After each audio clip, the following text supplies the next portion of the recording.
नमस्कार, किचन स्टोरीमध्ये मी प्राजक्ता तुम्हा सर्वांचं मनापासून स्वागत करते। आता उन्हाळा चालू झाला आहे आणि सगळीकडेच पाहुणे येण्याची लगबगही होते। तर पाहुणे आल्यानंतर सर्वांना पुरणारी अशी छान आणि झटपट होणारी भाजी म्हणजेच मोदकाची आमटी किंवा याला उंबरहंडी असंही म्हणतात।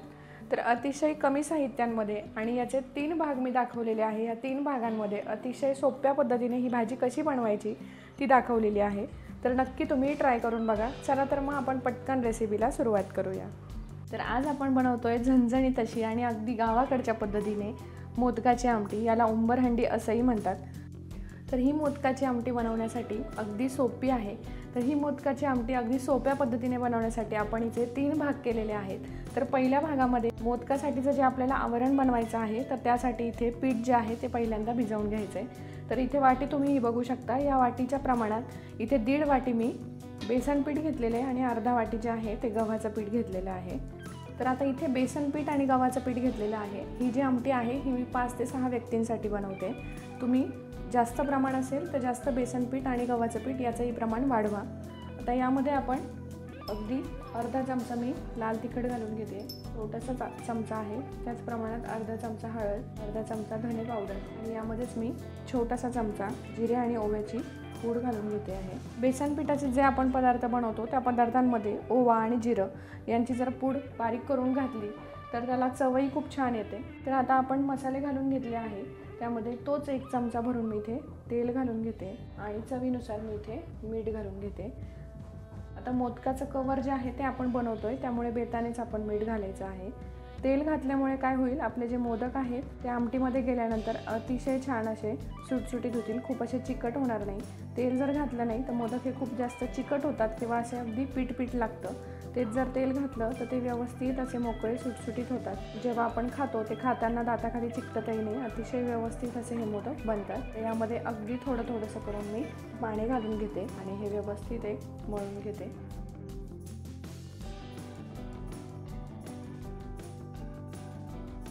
यामध्ये बेसन पीठ जास्त आहे त्यामुळे पाणी हे थोडंसं बेतानेच घालायचं, पाणी एकदम घालायचं नाही, जेणेकरून याचा गोळा व्यवस्थित घट्ट असा होईल। पातळ हे अजिबात करायचं नाही आहे, घट्टच पीठ ठेवायचं आहे आपल्याला।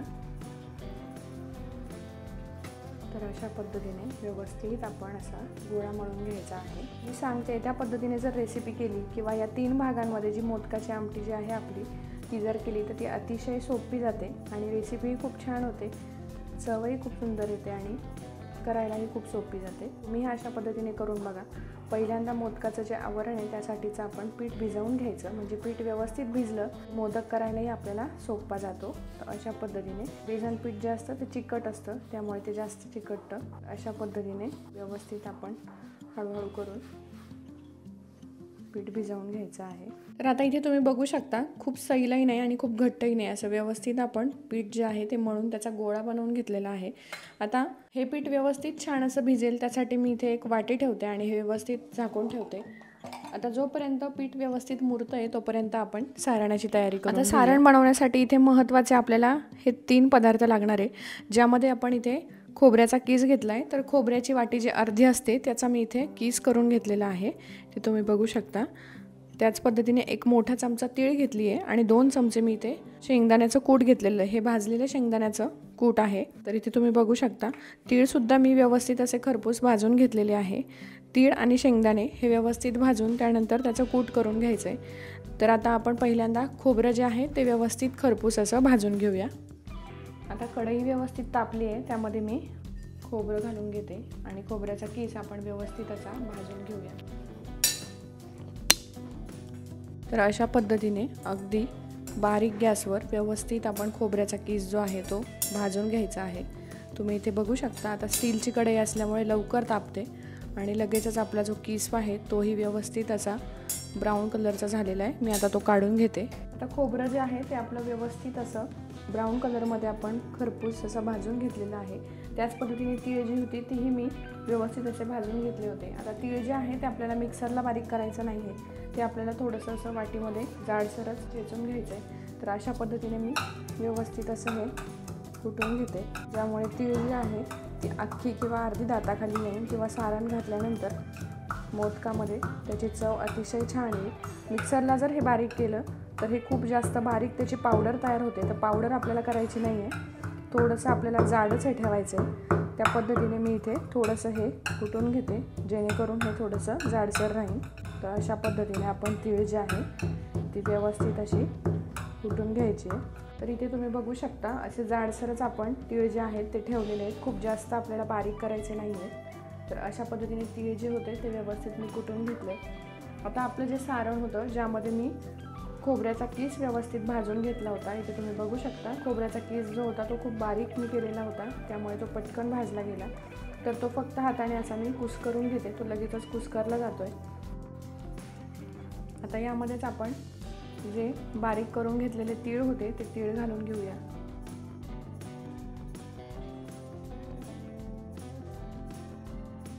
आता तीळ जे असतात ते व्यवस्थित छान भाजले गेले की खरंच मोदकाच्या आमटीमध्ये हे जे सारण आहे, सारण जेव्हा आपण खातो त्याचा खूप जास्त छान अशी टेस्ट येते आणि फ्लेवर येतो.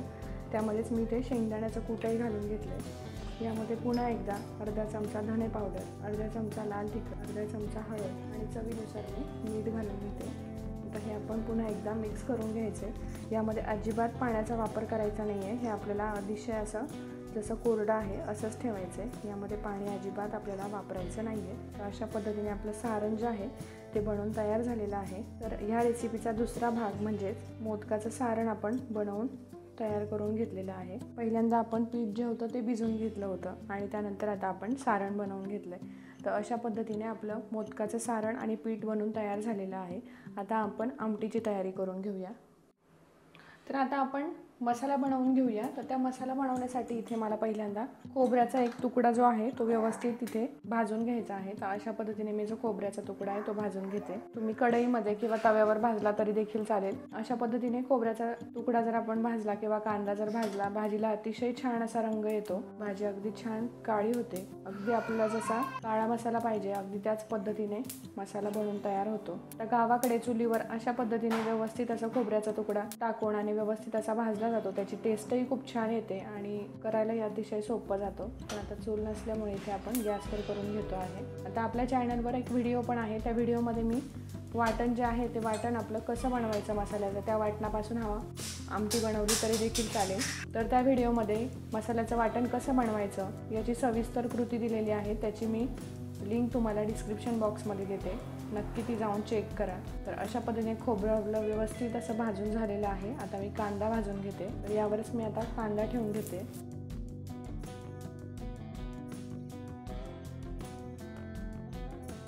म्हणजे कांदा व्यवस्थित भाजला जाईल. तर कांदा थोडासा मधून मी कापून घेतलेला आहे, त्याला काप करून घेतले म्हणजे कांदा सगळ्या बाजूने व्यवस्थित असा भाजला जाईल. तर अशा पद्धतीने कांदा आणि खोबरं आपल्याला भाजून घ्यायचं आहे. तव्यावर किंवा कढईमध्ये याचे काप करून भाजले तरी देखील चालेल, पण अशा पद्धतीने मी गॅसवर इथे कांदा आणि खोबरं भाजून घेते. तर अशा पद्धतीने कांदाही व्यवस्थित आपण भाजून घेतलेला आहे. खोबऱ्याचा जो तुकडा मी भाजून घेतला होता त्याचे मी काप करून घेतले.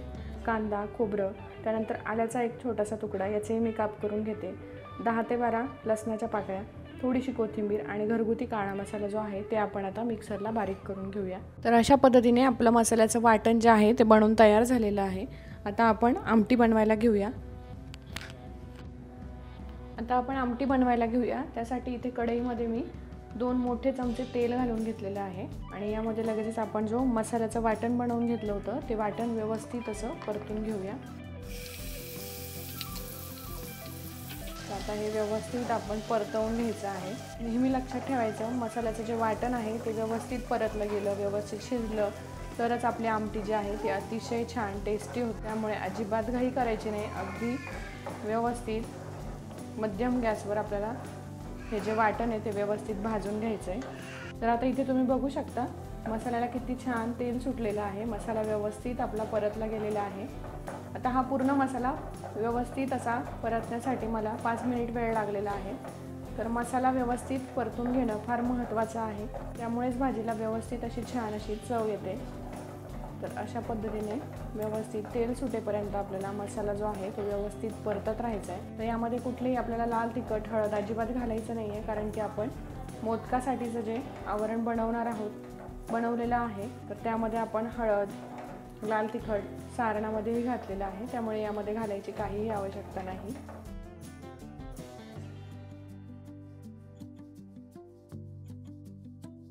चॅनलवर जर तुम्ही नवीन असाल तर सबस्क्राईब करायला विसरू नका। तर आता इथे बघू शकता मसाला व्यवस्थित आपला फ्राय झालेला आहे। आता यामध्ये मी गरम पाणी घालून घेते। आता तुम्हाला जितकं पाणी हवं असेल तितकं तुम्ही ॲड करू शकता। इथे मी 2 ग्लास पाणी आता घालून घेते आहे।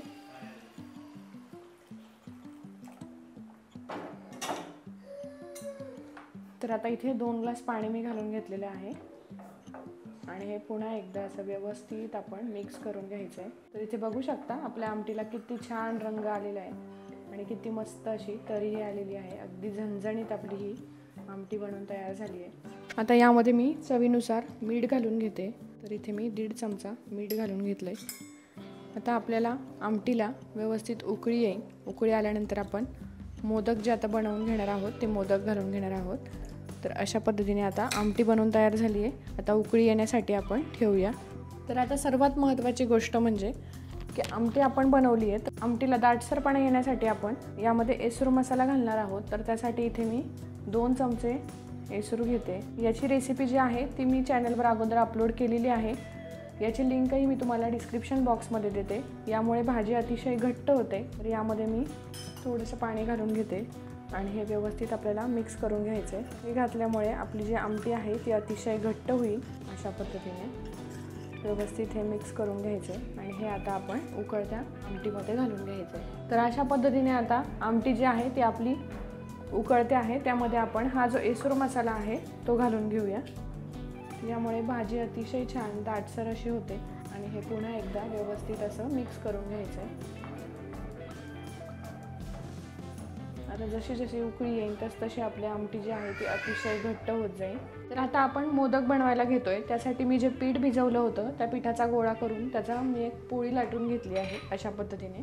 आता यावर मी अगदी ग्लास किंवा तुमच्याकडे वाटी असेल तर त्या साईजमध्ये असे गोल गोल काप करून घेते, जेणेकरून आपल्याला मोदक करायला सोपं जाईल। मोदक जे आहेत ते छोटे करायचे आहेत, खूप मोठे करायचे नाही आहेत। तर अशा पद्धतीने मी ग्लासच्या साहाय्याने असे गोल आकारामध्ये हे कापून घेतलेले आहे। ते बघू शकता तुम्ही, अगदी सारखा आकार होईल आणि मोदकही छोटे होतील। तर यासाठी मी अशा पद्धतीने ग्लासच्या साहाय्याने हे कापून घेतले। तुम्ही वाटीही वापरू शकता किंवा अगदी एक एक गोळा घेऊन त्याची पारी लाटली तरी देखील चालेल। तर यामध्ये आता आपल्याला सारण भरून घ्यायचं आहे।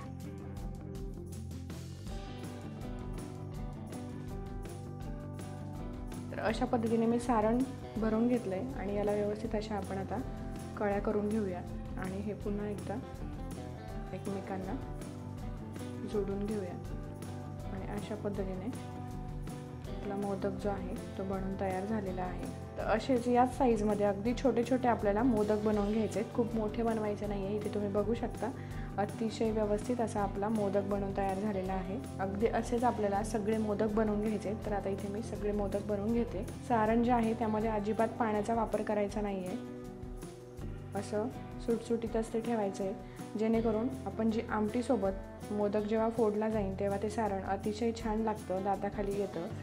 तर त्यामुळे चवही प्रत्येक जो पदार्थ आपण त्यामध्ये घातला आहे त्या पदार्थाला विशिष्ट अशी छान स्वतःची चव येते। तर त्या चवमुळे सारण जे आहे ते आपण कोल्डच ठेवायचे, ओलं करायचं नाही आहे। तर अशा पद्धतीने आता मी सर्व मोदक इथे बनवून घेते। तर अशा पद्धतीने इथे माझे मोदक जे आहेत ते बनवून झाले आहे, तुम्ही इथे बघू शकता। तर अशा साईजमध्ये अशा आकारामध्ये 16 मोदक माझे इथे बनवून झालेले आहेत। तुम्ही लहान मोठ्या कुठल्याही आकारात हे करू शकता, पण शक्यतो लहान केले तर ते व्यवस्थित आतपर्यंत शिजले जातात, म्हणून आपण छोट्याच आकारामध्ये हे करून घ्यायचे। आता भाजीला म्हणजे आमटीला आपल्या छान खळखळून अशी उकळी आलेली आहे। गॅस मी इथे मध्यम ठेवलेला आहे आणि यामध्ये आता आपण मोदक सोडून घेऊया अशा पद्धतीने। ही मोदकाची आमटी अशा पद्धतीने नक्की करून बघा। पूर्ण 3 भागांमध्ये ही व्यवस्थित मी तुम्हाला करून दाखवलेली आहे। अशा पद्धतीने केली तर अतिशय सोपी जाते, अजिबात बिघडत नाही। याचं प्रमाणही मी व्यवस्थित सांगितलं आहे। तर इथे तुम्ही बघू शकता सर्व मोदक मी इथे व्यवस्थित आता आमटीमध्ये घालून घेतलेले आहे आणि आता एक 10 मिनिटांसाठी आपल्याला व्यवस्थित हे शिजवून घ्यायचं आहे। अजिबात यामध्ये चमच्याने आपल्याला ढवळायचं नाही आहे, व्यवस्थित मध्यम गॅसवर आपल्याला हे 10 मिनिटांसाठी आतपर्यंत मोदक आपले शिजले पाहिजे अशा पद्धतीने शिजवून घ्यायचं आहे। तर आता इथे 2 मिनिट झालेले आहे आणि तुम्ही बघू शकता आपले मोदक जे आहे ते कसे व्यवस्थित शिजत आहेत। तुम्हाला मी दाखवते, असे व्यवस्थित ते फुलून आलेले आहेत। तर अशा पद्धतीने आपल्याला 10 मिनिटांसाठी हे व्यवस्थित असे शिजवून घ्यायचे आणि अशा पद्धतीने 10 मिनिट झालेले आहे। आपले मोदकही अगदी व्यवस्थित असे शिजलेले आहेत। तर आता अगदी शेवटी यावर फक्त थोडीशी कोथिंबीर घालून घेते। अशा पद्धतीने छान अशी आपली मोदकाची आमटी किंवा याला उंबरहंडी असं म्हणतात, तर ती बनवून तयार झालेली आहे। नक्की तुम्ही ट्राय करा। व्हिडिओ शेवटपर्यंत पाहिला त्यासाठी खूप खूप धन्यवाद।